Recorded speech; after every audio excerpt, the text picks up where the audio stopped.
اس وقت بڑے important cases چل رہے ہیں, کافی امپورٹنٹ کیسز چل رہے ہیں. عمران خان کے کیسز چل رہے ہیں, ٹھیک ہے نا, سائفر کیس کے اوپر اپیلز چل رہی ہیں, وہ چل رہا ہے. ابھی کل ہم پروگرام کر رہے تھے, بڑا سیریس پروگرام تھا اس کے اوپر, جو اب یہ سویلینز کے ٹرائل کا کیس ہے, سب کچھ. جب اس طرح کی ایک چیز سامنے آ جاتی ہے, پہلے ہی وہ کیسز ایسے ہیں جس میں ایشو بن رہا ہے اسٹیبلشمنٹ ورسز جوڈیشری اور ایگزیکٹو ایک طرف ہے, سب کچھ ہے. اس قسم کی چیز سے کیا بہت زیادہ سپیریئر جوڈیشری پریشر میں نہیں آ جائے گی کہ وہ پاپولر فیصلہ کرے بجائے اس کے پوائنٹس آف لا پہ کرے؟ مالک بھائی, جو سینکٹیٹی آف جوڈیشری ہے وہ تو ہمارے ملک میں اس حد تک میں اتفاق کرتا ہوں محسن بھائی کی بات سے کہ وہ کبھی بھی اس طرح کی نہیں رہی. ابھی آج سے کچھ ہفتے پہلے ہی سپریم کورٹ نے ذوالفقار علی بھٹو صاحب کے کیس کے اندر ان کی جو فائنڈنگز تھیں وہ ہماری جوڈیشل ہسٹری کا ایک بدنما داغ ہے ہماری عدلیہ کے اوپر, لیکن وہ داغ وہاں پر رکا نہیں, اس کے بعد کئی اور داغ بھی لگتے چلے گئے. ابھی اگر ہم ماضی قریب میں دیکھ لیں تو یہ مجھے بتائیں نا کہاں میں ادھر ہی آ رہا ہوں کہ میاں نواز شریف صاحب کے جو کیسز کے اندر جو فیصلے جس طریقے سے دیے گئے وہ بھی ہمیں پتہ ہے کہ کیسے دیے گئے. یہ جو آج کے دور میں آواز چلتی ہے جس نے بری ہونا اس نے سب میں بری ہونا, جس نے اندر ہونا سب میں اندر ہونا. اس وقت عمران کے اندر ہونے کی باری ہے, وہ اندر ہو رہے ہیں, ان کے بری ہونے کی باری. لیکن ایک موقع یہ آتا ہے جس کو ہم کہتے ہیں بریکنگ پوائنٹ, کہ آپ اپنی اس نہج پہ پہنچ جاتے ہیں جہاں پر آپ پہنچ کر کہتے ہیں کہ نہیں بس اب میں مزید برداشت نہیں کر سکتا. مجھے اس کے کانسیکوینسز میں ایک کانسیکوینس یہ بھی نظر آ رہا ہے کہ آپ کی دیگر ہائی کورٹس میں آپ کے دیگر جج صاحبان بھی سامنے آنا شروع ہو جائیں گے.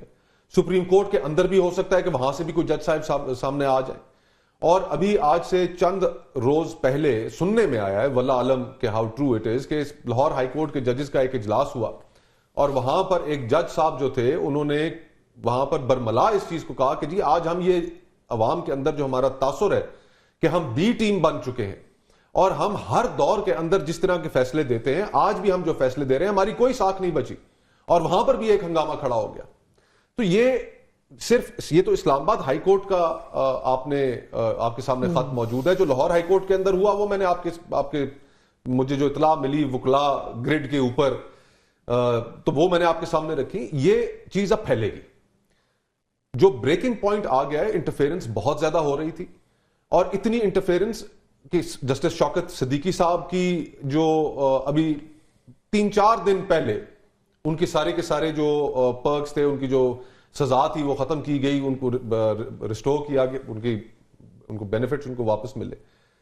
تو یہ اب جس نہج پہ چیزیں پہنچا دی گئی ہیں اس ملک کے اندر, انپریسیڈنٹڈ واقعات کی ہم ٹیریٹری میں ہیں. جسٹس شوکت صدیقی صاحب کا میں اتنا بتا سکتا ہوں, میرا ایک ذاتی ان کے ساتھ انٹریکشن ہوا تھا ایک کیس کے سلسلے میں, تو ان کا جو کانڈکٹ تھا نا, it was anything but noble, anything but the way a جج شوڈ ہیو ڈن.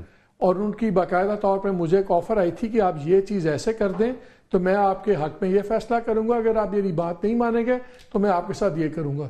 اس لیے شوکت صدیقی صاحب کی جب میں بات سنتا ہوں نا تو یقین مانے میرے کان لال ہوتے ہیں, بیکاز ان کو میں کوئی پیراگون آف ورچو نہیں سمجھتا. بالکل صحیح. میں ذاتی لیکن اس میں جو ہمارے سامنے جو I was MD PTV at that time, تو میں آپ کو بتا بھی دیتا ہوں, انہوں نے ایک بندے کی پروموشن کا مجھے کہا, اور انہوں نے کہا کہ اگر آپ پروموشن کر دیں گے تو آپ کے خلاف پٹیشن آئی ہوئی, میں آپ کو ٹھیک کر دوں گا, صحیح ہوگی. اگر آپ پروموشن نہیں کریں گے تو میں آپ کے خلاف فیصلہ دوں گا.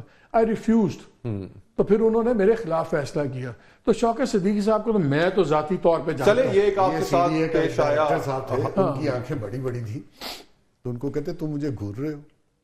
اس کو اسی وقت ایک مہینے کے لیے اندر کر دیا. لیکن ابھی ہمارے سامنے میں نے نیشنل ٹیلی ویژن بات کرنی نہیں تھی, لیکن میں کبھی کبھار انسان تنگ آ جاتا ہے.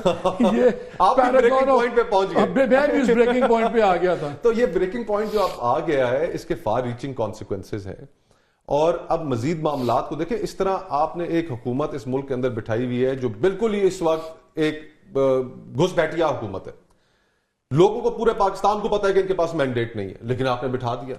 فیصلے اپنے مرضی کے لینے کے لیے جو واقعات اس کے اندر کوٹ کیے گئے ہیں وہ واقعات ایک چارج شیٹ ہیں, اور اس کی ابھی میں نے یہ پورا خط پڑھنا ہے. یہ جو چارج شیٹ ہے اس کے اوپر جو سینئر پوزیشنز میں ہیں لوگ, ان کے اوپر یہ ڈائریکٹ چارج شیٹ ہے.